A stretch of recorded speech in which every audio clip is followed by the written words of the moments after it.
Salut! Alors, tu as certainement entendu parler ces derniers temps de changement de vibration des personnes, de la planète, de la Terre. Tu as entendu parler de changement de paradigme. Tu as peut-être aussi entendu parler de d'anciens mondes et de nouveaux mondes. Et la spiritualité étant absolument tout sauf un monde de bisounours, parce que quand tu t'engages dans une démarche, quelle qu'elle soit, un peu spirituelle, ça te demande de prendre de la hauteur. Et quand tu dois prendre un petit peu de hauteur, parce que tu as besoin de te considérer toi dans un ensemble et un rattachement plus grand, parce que nos petits égos sont souvent mensongers vis-à-vis de nous quand ils ne sont pas, quand ils n'ont pas grandi, j'ai envie de te dire, quand ils n'ont pas été travaillés. Prendre de la hauteur, ça s'appuie aussi par des zones de connaissances à acquérir. Parce que c'est dans ces zones de connaissances et en acceptant de voir que la vie de tout un chacun et la vie de la Terre et la vie de l'univers tout entier est régie par des formes de cycles, eh bien, les connaissances que nous pouvons avoir par rapport à ces cycles-là, par rapport à la structuration de l'univers tel qu'il est, peuvent nous être d'un grand service lorsqu'on se retrouve dans des périodes comme maintenant, c'est-à-dire quand tout fout le camp, quoi. Alors, ce que j'avais vraiment très envie de partager avec toi, justement concernant ce changement vibratoire, ce changement de paradigme, cet ancien qui se délite au profit de quelque chose de nouveau dont nous ne connaissons pas encore l'aspect, il me semble intéressant de savoir d'où on part. Oh purée, la liaison trop vilaine quoi. Donc il me semble intéressant de savoir d'où on part. Et j'ai un souvenir d'un prof en sociaux qui nous avait expliqué la structuration de notre société. Alors, dans l'exemple que je vais te prendre, je vais te parler à un moment donné de la France et de ce qu'on a vécu en France. Mais c'est au-delà de ça, c'est-à-dire que là, ça concerne finalement le type vraiment de société dans lequel on est. Et tu vas voir qu'aujourd'hui, dans le temps, ces dernières années, depuis les avancées scientifiques, technologiques, pourquoi pas économiques, eh bien, les sociétés ont tendance à se ressembler en de nombreux points du globe, et notamment dans certains types de sociétés. Alors, j'ai préparé un petit dessin. Ça faisait longtemps. Et quand même, tu sais quoi? Voilà, ça va, c'est pas trop loin. Alors, ce très cher prof, dont j'ai oublié le nom, si je m'en souviens, je te le remettrai par là, nous avait expliqué comment la société était constituée au moment de la Révolution française. Alors, c'était... Ouais, alors évidemment, tout est à l'envers. Je vais voir si je pourrais remettre la vidéo dans le bon sens. Alors, il nous avait symbolisé la société avant la Révolution française sous cette forme-là, c'est-à-dire un triangle avec trois compartiments très distincts. En haut, tu avais la noblesse et le clergé. Au milieu, une bourgeoisie. Et tout en bas, le tiers-état, donc qui était la partie souffrante, finalement, de la société. La bourgeoisie, en certains aspects, étant aussi parfois un peu la partie souffrante de la société, et la noblesse et le clergé étant les maîtres des clés, j'ai envie de te dire, de cette société-là. La Révolution française est tombée, on a donc, nous, coupé les têtes. Donc on a coupé la tête à partir d'ici, et la société s'est restructurée, alors de façon assez progressive, mais s'est restructurée en prenant en compte l'existence de deux socles en fait de population, la bourgeoisie et le tiers-état, et on a recréé finalement un mode de fonctionnement. Mais nous sommes ici dans une structure hiérarchique, et je pense que ça fait partie de notre condition humaine que d'avoir besoin de se poser une hiérarchie extérieure. Et du coup, ce qui s'est passé, donc on est passé d'ici, quelques siècles plus tard, à ceci. Voilà à quoi ressemble notre société, ou peut-être, devrais-je dire, à quoi ressemblait notre société allez, au mois de décembre dernier, au mois de janvier dernier, pourquoi pas peut-être jusqu'à cette fameuse conjonction Pluton, Saturne et Jupiter du 12 janvier dernier. Ayant besoin de hiérarchie, nous avons donc recréé des zones hiérarchiques. Et la société aujourd'hui, elle se divise, enfin hier plutôt, elle se présentait plutôt comme ceci. Une sphère en haut de médiatique, donc clairement, tous ceux qui sont médiatisés par les courants que tu vas voir en allumant ta télé, ceux que tu vas lire dans les journaux qui sont distribués dans les réseaux déjà déterminés, classiques, etc., etc., les acteurs, les chanteurs, les journalistes, les sportifs, les hommes politiques, tout ce petit monde a adopté une attitude prescriptrice. Et nous leur avons confié une attitude de prescripteur. Donc on est là, dans ce qui s'appelle la société de consommation, avec les prescripteurs qui s'adressent aux mutualistes. Nous sommes énormément de mutualistes. Et en fait, être mutualiste, ça n'a pas grand-chose à voir avec... quand on parlait de bourgeoisie et de tiers état tout à l'heure, on imagine des conforts ou non matériels, des conforts ou non financiers. Mutualiste, là, on n'est pas du tout dans cette zone-là. Que tu gagnes 1200 euros par mois ou 75 000 euros par mois, voire même plus, tu es dans la zone des mutualistes à partir du moment où tu n'es pas dans la zone des médiatiques. Et puis, en dessous, nous avions les exclus de cette société consommation, c'est-à-dire ceux qui, concrètement, les médiatiques ne s'adressent pas à eux parce que ceux-ci ne sont pas en capacité de consommer, alors que ce soit pour des raisons vraiment matérielles, mais que ce soit aussi, pourquoi pas, par des choix de mode de vie très particuliers. Et de temps en temps, d'ailleurs, on retrouve et des conditions matérielles et qui sont renforcées par des choix de vie et qui ont fait en sorte que ces personnes aillent se mettre à la marge de la société de consommation telle qu'elle est. Ici, je t'ai fait le petit trait de fracture. Pourquoi je te parle de ça aujourd'hui ? On a eu une évolution ces dernières années très subtile, très touchy de cette présentation finalement de la société.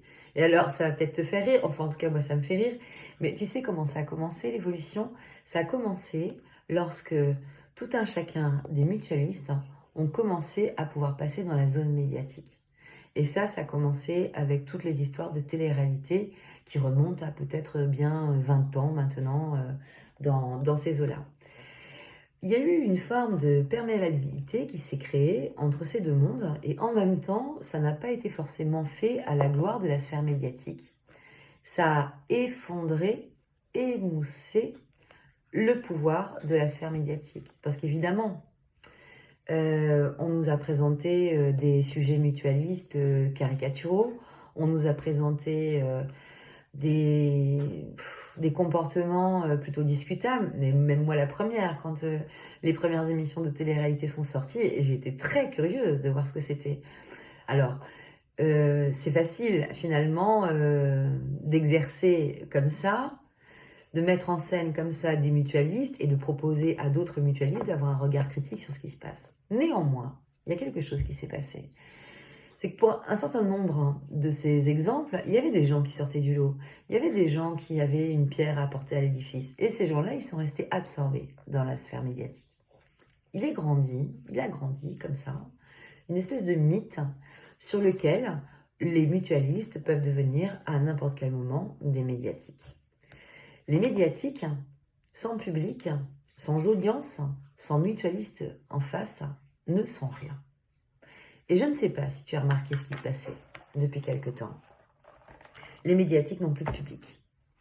Tout ce qui est manifestation publique à large nombre de personnes assistantes sont annulées. Et là où c'est encore le plus flagrant, et c'est ce qui a motivé vraiment, c'est cet exemple-là dans les actualités qui a motivé la réalisation de cette vidéo, c'est le sport. Ça fait des années qu'on sait que pour le coup, les sportifs, footballeurs, tennismen, rugbymen aussi maintenant, sont extrêmement bien payés. Alors vraiment quand même, le pompon pour le foot quand même, sont extrêmement bien payés. Ça fait longtemps que les mutualistes que nous sommes se disent, mais enfin bon, quand même, est-ce qu'on est dans quelque chose qui a du sens?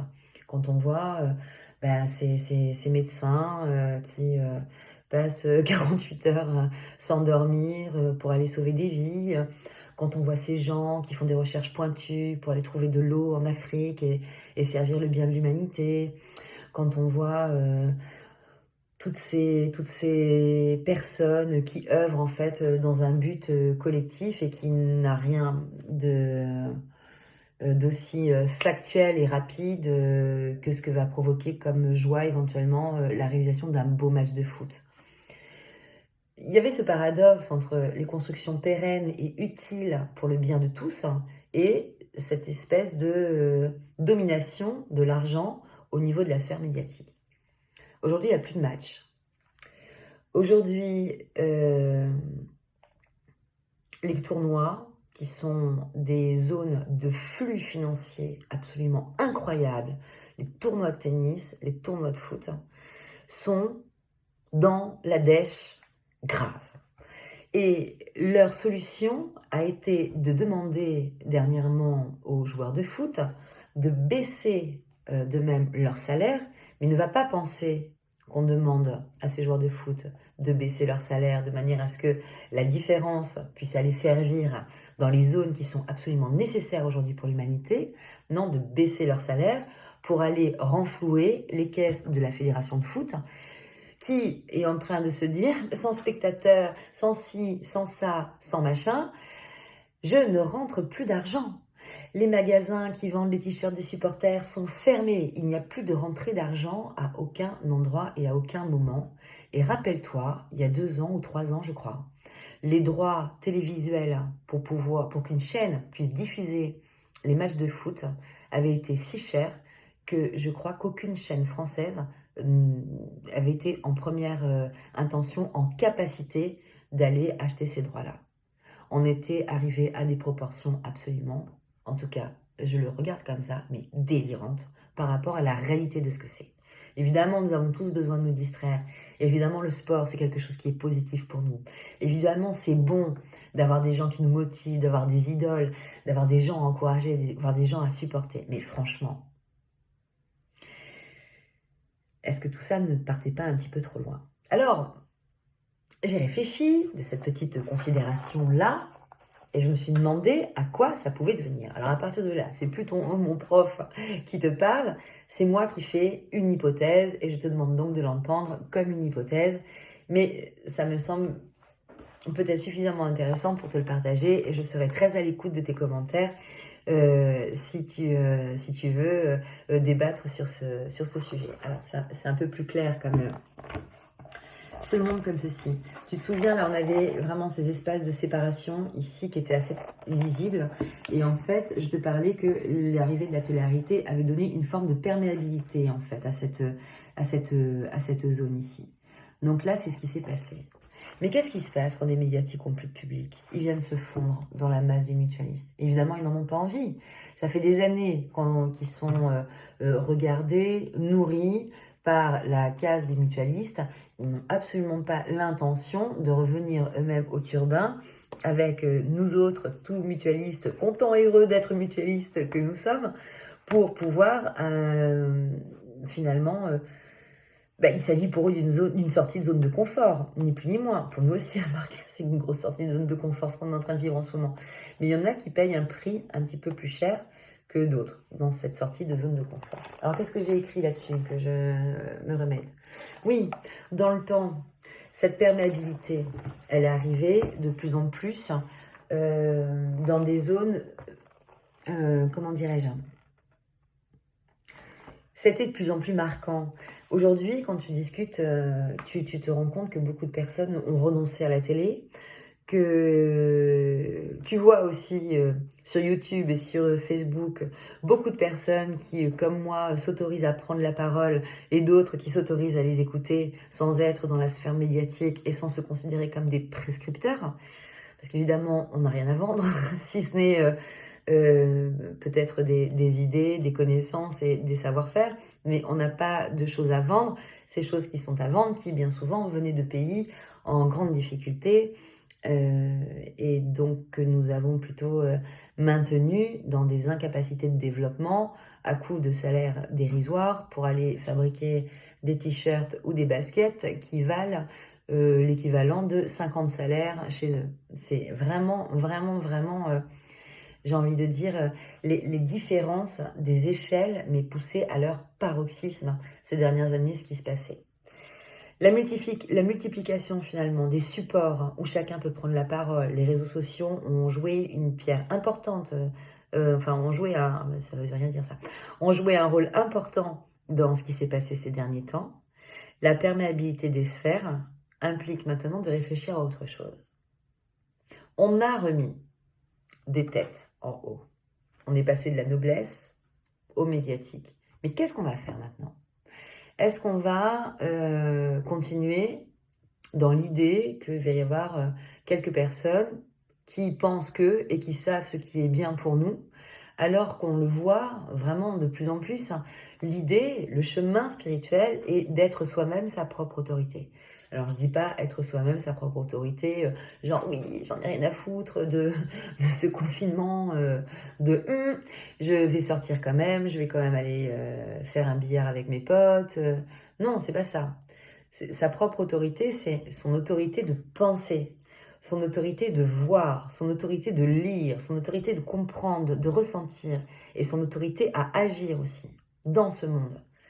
C'est plus le moment, je crois très très fort à ça, d'être les bras croisés en train de dire bon, eh bien on verra bien, ou alors j'attends de voir ce que ça va donner, ou alors plus positif, mais finalement pas beaucoup plus productif.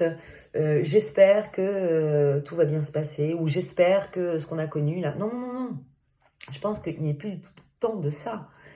C'est pas pour rien que on arrive tous au fur et à mesure à des niveaux de conscience un peu plus élevés, où on a cette finesse de perception, où on commence à avoir une lecture de notre monde, parce que justement l'offre d'informations a largement débordé sur ce qu'offrait l'offre des médiatiques en première intention. On est aujourd'hui au moment d'aller commencer à faire des projections réelles, concrètes, de ce que nous souhaiterions vivre. Alors, quand je dis projection, ça ne veut pas dire que c'est maintenant que ça sort de terre. En revanche, ça veut dire que c'est maintenant qu'il faut s'inspirer de certaines choses, je crois. Il y a des gens qui développent des idées intéressantes, qui s'écoutent, il me semble. Évitons d'aller se référer à un seul son de cloche, ce qui équivaudrait finalement au fait de remettre en place un médiatique. Éloignons-nous des discours gouroutisants, qui est toujours la même chose, c'est-à-dire qu'on va se remettre avec une idée de hiérarchie au-dessus de nous. Allons vers peut-être les discours qui te laissent ta liberté de penser, ta liberté d'évoluer. Moi, il y a un économiste que j'aime beaucoup, c'est Monsieur Chouard, C-H-O-U-A-R-D, qui explique clairement que le modèle à venir, alors c'est marrant parce qu'astrologiquement ça ressemble à beaucoup, ça ressemble vraiment de nombreux points à ce qu'on appelle l'ère du Verseau, qui lui propose des collectifs dirigeants interchangeables. Quelqu'un changerait tous les 6 mois, 12 personnes, et puis hop, il y en a un qui sort, et ça sort des listes électorales sans vote, c'est-à-dire que c'est juste, il suffirait juste d'être inscrit sur les listes électorales pour pouvoir être désigné, mais de la même façon que ça se passe pour les tribunaux aujourd'hui, où tu peux être juré à partir du moment où tu es inscrit sur les listes électorales. Eh bien, l'idée, ça pourrait être celle-ci. Le citoyen de base, le mutualiste d'hier, toi, moi, tonton Jackie ou tata Roselyne, pourquoi pas, qui vient constituer à un moment donné, pendant, alors après, tout n'est que question de critères et de concepts et à mettre en place dans une forme, mais qui vient pendant 1 an, 6 mois, 2 ans, pourquoi pas, s'intégrer à un groupe. Et ce groupe tâchant d'œuvrer dans un esprit collectif pour l'évolution positive, en tout cas, et grandissante de notre société. Les cultes de la personnalité qu'on a vus autour de cette société de consommation n'avait pas d'autre objectif que de nous permettre d'aller dépenser notre énergie dans un sens et de surtout ne pas aller se l'attribuer à soi. C'est une forme de vampirisation, cette société de consommation. L'argent, c'est une énergie, mais comme l'eau, comme le feu, comme l'air, comme tout ce qui est capable de transformer quelque chose en autre chose. Euh, si on ne maîtrise pas où va notre énergie, mais nous sommes cuits, si on ne regarde pas de façon limpide ce que l'on est en train de nous dire, et si l'on ne met pas en place notre libre arbitre, en disant mais attends, si je m'achète ça, où est-ce que part mon énergie? Qu'est-ce que je suis en train d'entretenir comme système par mes moyens de consommation? Qu'est-ce que je suis en train d'entretenir comme société par ma consommation de l'information? Qu'est-ce que je suis en train d'entretenir comme choses qui sont au final pas bonnes pour moi en tant qu'individu, pas bonnes pour moi en tant qu'être humain, mais pas bonnes pour moi, pas bonnes pour toi, vraiment bonnes pour personne, à l'exception de quelques-uns. C'est ça que j'aime bien chez Chouard, c'est qu'il explique que tout va mal. Oui, mais ça dépend toujours de quel côté on se place. Quand on trouve que quelque chose va mal quelque part, tu peux être tranquille. C'est que ça va bien dans un autre sens. Eh bien, tu vois, peut-être que là, les échelles étaient un petit peu trop écartées, finalement. Il y a des différences un peu trop hautes. Alors aujourd'hui, ça, c'est complètement en train de partir en sucette. Parce que là où tu avais les zones de privilèges, de confort, d'accession plus facile à des tas de choses dans la vie, et que ici, éventuellement, tu pouvais beaucoup ramer pour pas beaucoup de confort, et ici, tu avais fait un choix particulier, mais qui te mettait parfois en difficulté dans tes relations interpersonnelles, parce que tu as pu être très très incompris, et puis très très jugé aussi. Ça part. Ça part pourquoi? Parce qu'on est en face d'un tout petit machin là qu'on ne voit pas, qui met tout le monde à la même enseigne. C'est-à-dire que tu ne peux pas te protéger avec ton argent. Tu ne peux pas te protéger avec ton système d'un virus. Ce n'est pas possible. C'est le virus qui nous remet dans une profonde condition humaine. Enfin, qui nous... En général, quand on est mutualiste, on sait très bien qu'on peut tomber malade. Hein. On n'a pas trop de problèmes par rapport à ça. Quand tu es médiatique, tu sais aussi très bien que tu peux tomber malade. Mais enfin, en général, tu vas toujours trouver quelque chose. Moi, j'ai connu des personnes qui travaillent dans le milieu médiatique. La moindre petite extinction de voix, le moindre petit truc qui n'allait pas pour accomplir leur mission, tu avais un médecin derrière qui te prescrivait des fortes doses de corticoïdes pour que les cordes vocales reviennent correctement. Et chose que le mutualiste lambda n'aurait jamais eu comme traitement parce que déjà, il fallait pouvoir accéder en toute urgence à un rendez-vous médical, ce qui n'est pas chose aisée pour tout le monde, tu en conviendras. Et que ça, c'est plutôt compliqué même ces dernières années. Qu'est-ce qu'on peut imaginer pour demain? Bien écoute, les mutualistes pourraient peut-être mettre en place leur force d'énergie, leur force d'action. Je vois des pages de municipalités qui en viennent à revendiquer les initiatives personnelles. J'étais sur le site d'une mairie tout à l'heure où ils sont en train de faire « Ah oui, alors super, on s'organise, vous avez des crieurs de rue qui viennent déclarer des poèmes pendant le confinement pour vous égayer. Certains se proposent... » Mais non, stop, pas du tout. Mais ce n'est pas la mairie qui a proposé, ce sont les mutualistes qui ont commencé par lancer des mouvements spontanés, qui ont été récupérés. Alors la récupération des initiatives humaines par des systèmes qui vont essayer de faire dire, de se faire comprendre, de se faire voir comme ayant été des sauveurs, gardons-nous de la lucidité. Regardons clairement ce qui se passe. Qu'est-ce que ça a à voir avec la spiritualité? Ça a tout à voir avec la spiritualité, parce que quand on n'est pas conscient de ça, eh bien, on croit aveuglément ça. Et que dans ce qui est proposé ici, il y a des choses qui sont plutôt inquiétantes qui se passent. Et ces choses plutôt inquiétantes qui se passent, elles sont en train de gêner ton développement personnel, mon développement personnel, le développement personnel de tout un chacun. Là où nous sommes personnellement en train de faire des réflexions individuelles ou collectives sur comment aller grandir, comment aller s'épanouir, comment pouvoir vivre de la meilleure des façons, dans la meilleure harmonie, dans le monde qui nous entoure, dans un état d'esprit respectueux, avec des échanges qui soient des échanges constructifs, qui visent à préserver ce qui a besoin d'être préservé et à faire grandir ce qui a besoin de grandir, ça est en train de te dire complètement autre chose. Alors, je ne dis pas que tout est mauvais, je ne dis pas que tout est à jeter, il y a certaines mesures de précaution qui sont évidemment a priori indispensables. Je crois qu'on ne joue pas dans la même cour du tout.